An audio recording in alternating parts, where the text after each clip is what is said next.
Humans aren't born out of laying around on their asses. We've been born out of conquering a world. We're the dominant species. We built all this. We're powerful and we're beautiful and we're ready to build the next level of civilization in God's plan. But you must stop bowing to those who want to make you a victim.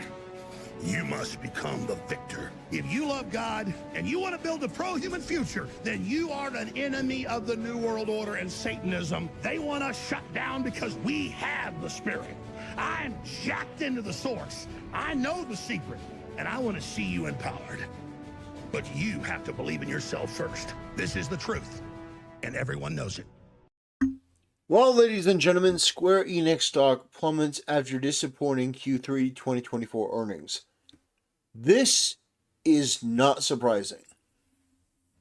So, Square Enix is a company that has embraced DEI, embraced wokeness, done a number of things that have signaled that they are going along with the trend that a lot of Japanese companies are jumping on, unfortunately, to try to pander to, quote-unquote Western audiences. But they're not pandering to Western audiences. They're pandering to the Puritans at certain companies. And unfortunately for Japan, they are much slower to learn about American culture. And so they're walking into a trap. It is an absolute landmine. Not only a landmine, but these are landmines that are armed with nukes. Wokeness will absolutely devastate your company and your brand. People don't want any part of it. People don't want a game that basically treats them like they're stupid, tries to get them to pay top dollar for a game where the characters are ugly. They don't really have any control over the environment or the characters.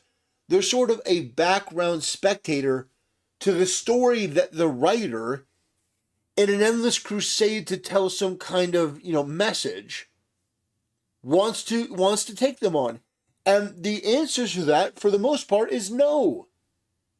No, I don't want to hear about your views on transgenderism or non-binaryism. I don't want to hear your politics about anything. And so, when you do things that are overtly political, when you do things that are overtly in line with DEI, you're going to face a reckoning and a consequence. And unfortunately, Square Enix is learning that the hard way. So is Ubisoft. So is BioWare. All of these companies are taking it up the ass over and over and over again. But this isn't some kind of consensual, beautiful, candlelit dinner. This is like a prison movie scene. This is like American History X in the showers. They are losing billions of dollars. They're having to lay people off. The stock prices are plummeting. And these people have only themselves to blame. Now, Mark Kern talks about this. He says, Square Enix just announced losing 27% of its revenue so far after founding their ethics department to censor things like Tifa's breast size. I could have told you that that was a disastrous idea. Anyone could have told you that that's a disastrous idea. First of all, it's not just about the breast size. I know that people will focus on that. There are a bunch of other things that they've done as well. But I got to tell you, when you allow these demonic, disgusting, cultish freaks into your brand, into your company, you are going to pay a price for it. Because these people do not have your best interest in mind. They do not have a connection with the audience. These people are antithetical to the audience. In many cases, these are people that have written articles saying that gamers are over, gamers are misogynistic, gamers are problematic. They do not have the keys to the castle. They do not have an insight into the mind of the gamer, and when things go tits up, they're going to be long gone having collected their paycheck. Japanese game companies are embracing DEI as they arrive late to the woke trend. It will ruin them. Yes, it absolutely will. Square Enix, Capcom, and others have all started DEI initiatives. My sources tell me a lot of the activist pressure comes from Japanese-based localization teams, which are staffed by Westerners with agendas. You need to fire them. You need to tell them to go commit ritual seppuku to save their family the humiliation of their very existence. You need to be brutally honest and upfront and say no. It needs to be unambiguous. Sony has already had a staggering loss with Concord, but hasn't quite figured out the reason yet. They think it was gameplay. It wasn't. We love Japanese games, manga, etc., precisely because it was different from the far woke stuff.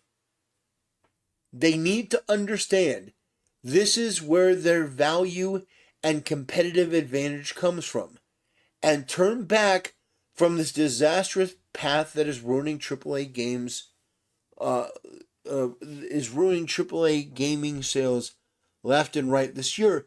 That is absolutely correct. Mark Kern hits the nail on the head. Yes, the edge was that you weren't doing what the West was doing that was failing. You were doing your own thing. There's a reason why you have absolutely obliterated American comics. Obliterated from orbit. People aren't buying Superman anymore. They're not buying Batman comics or Spider-Man. No, do you know what they're buying? They're buying One Piece. They're buying One Piece. One Piece is destroying and eating the lunch of all of these American comics that used to set the trend, because nobody wants to read about Superman's son who they have decided is gay. Nobody wants to read what these freaks, these disgusting, bottom-feeding freaks on the left, what they have to provide. They don't want it. They don't want any part of it. They don't want DEI. They don't want wokeness. They don't want any of it. None. Zip. Zero. They want to go through an entire game. They don't want the marketing, the game itself, anything. They don't want any rainbow flags, LGBTQ, anything. They don't want any talk of non-binary. They don't want any talk of your filth and your perversion and your demonic degenerate bullshit. They want well-written characters that immerse them in the world, a world that is rich and interesting and dynamic, has characters that are worth getting to know.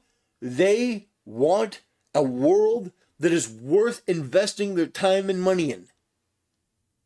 And what it seems like more often than not, these companies forget that you work for us ultimately. We don't work for you. You are under the delusion that it is incumbent upon us to prove ourselves to you. No, it is incumbent upon you to prove yourself to us. Do you understand? Let's say you release a game, and it's woke and it doesn't do well, and it's part of a franchise I like. Say Final Fantasy VII. I used to love Final Fantasy VII. Here's what happens: I'll complain about it, I'll critique it, I'll analyze it, I'll do video after video if people are interested. But at the end of the day, when I'm done complaining, when it's clear that you don't want to change, I'll move on. But guess who doesn't get to move on? You. Person who works at a game company. You don't get to move on because you're fired. We got to let you go. We got to let you go. There's nothing we can do. The sales are so bad. Man, our stock has plummeted. We've lost 27% of our profit. We got to let you go. We got to make cutbacks. You understand? For me and other people, it's irritating and an inconvenience, but for you, it's your very livelihood and it's your reputation. And that is taking a pounding. Now, there's a simple solution. Fire every freak in your company. Every one of them. Every blue hair with piercings, creep, sicko, degenerate, loser. Every person with a Palestinian flag in their bio, or a trans flag, or an LGBTQ flag. Anyone who's a goddamn furry. Anyone who is part of this sick, twisted, demonic cabal of losers. Get them out. And then disinfect everywhere that they've ever touched. I mean that both physically, like with some Febreze, maybe some Lysol, and then scrub their presence from the entirety of your brand. Everything that they polluted and touched with their ideas, get it out. Purge it, burn it, metaphorically speaking. Then you start going back to basics. What do the audiences want? Well, they want choice. They don't want to be lectured to. They don't want to be talked down to. They want to be given the ability to choose. And if you look at these games with, a little bit of harder difficulty, you look at these games, people are willing to take up the challenge. People are also willing to take up the challenge when it comes to games that give them complex moral choices.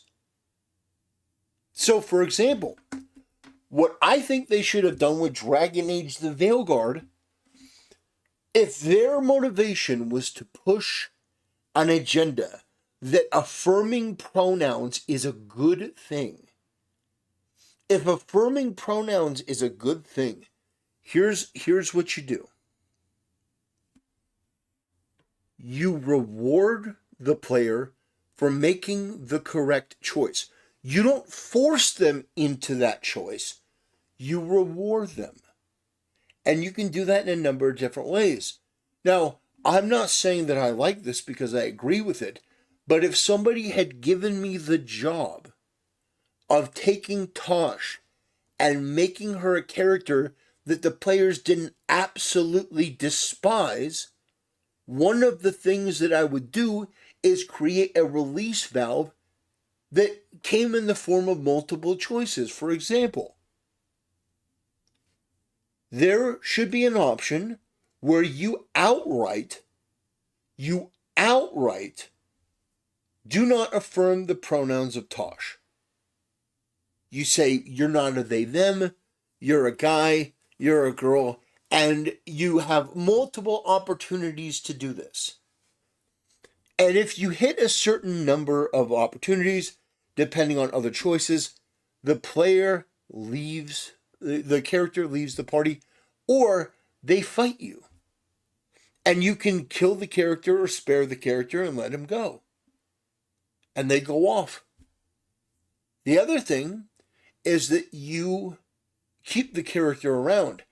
And in my version, Tosh would be as obnoxious as they are in the beginning, but over the course of the game, they would learn and grow, and by the end, they would probably be a favorite because they would have done something to earn the affection of the audience. I would have had multiple examples of them demonstrating some form of heroism, some form of growth, some form of adaptation from where they started. Maybe they started with a chip on their shoulder and they're miserable and all that stuff. But by the end of it, they would be somebody who's like your best friend.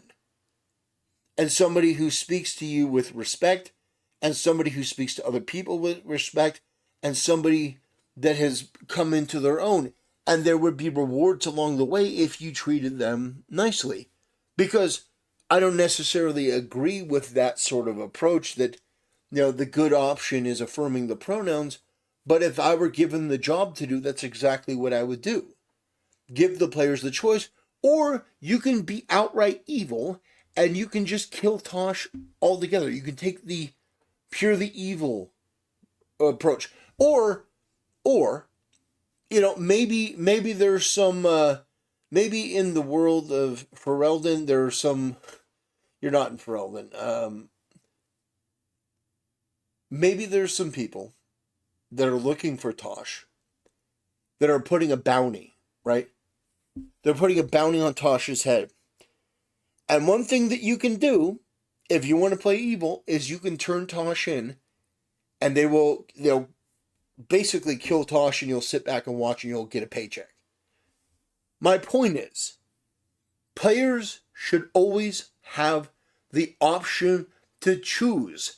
And you can steer them in a certain way, but if you go too overt with it, if you basically don't give them any choice at all, they're going to resent you for it, and it's going to have a massive negative impact.